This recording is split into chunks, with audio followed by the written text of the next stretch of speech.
My name is Bob Prowse. I'm a resident of Jaffray in British Columbia. I think tonight's OCP final draft meeting, to be attended by 157 full-time residents of Jaffray to voice their opposition against this final draft plan, is indicative of a failure of the plan to address a community vision moving forward.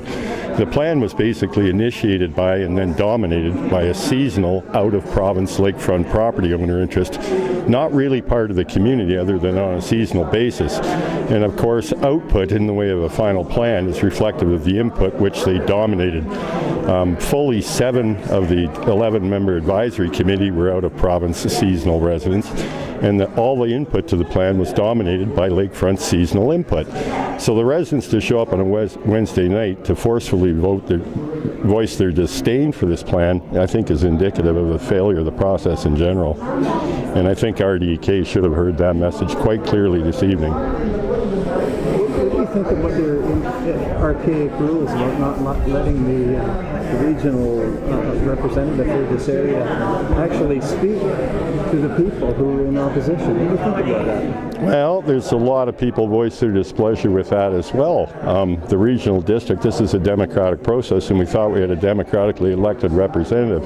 For him not to speak is a failure in the process again, because people would like to hold him accountable or have him be accountable to the voting resident population as opposed to a seasonal, non-voting property owner basically out of property. They don't vote here, they don't live here. So he certainly seems responsible to that segment of the property ownership, but it's not talking to the actual residents who voted for him. You know, I spoke with a couple of residents that didn't get up to speak, and for whatever reason they didn't want to go to the mic. But they're afraid to death about what some of these new rules are going to mean for them. Well, these new rules represent a lifestyle change in the most basic form for most of the Jaffray full-time residents. People are not interested in living non-compliant, whether it's legally or not, on their own property. They're not interested. It's our own property. We choose to live the way we live, and we're not interested in basically out-of-province city rules being imposed on a rural lifestyle. And I think that was said quite clearly this evening as well. Doesn't it really speak volumes about the one speaker who said, you know, why do we need all these rules? Why all this paperwork? Well, we want to have our country living, and yet you're trying to force a big city idea down on us. Well, this is the main crux of the argument, and it is very divisive within the community, that the resident community that actually see it divisive, because it's being forced upon us, forced down our throat, or it seems to be, by our Area B director and the RDK in general, at the impetus of a lakefront city dweller type of lifestyle that's just not conducive. I mean, a community vision, if you defined the word community, is people who live and reside within a common area over time.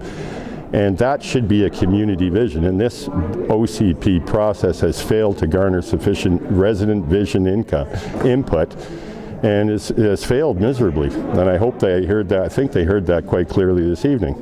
Is there anything else you'd like to say about the meeting tonight, Bob? Just that typically rural people are very polite people. They're very welcoming people. And again, this has been very divisive, and in fact a lot of people consider it rude for an out-of-province interest to try and force their lifestyle upon them.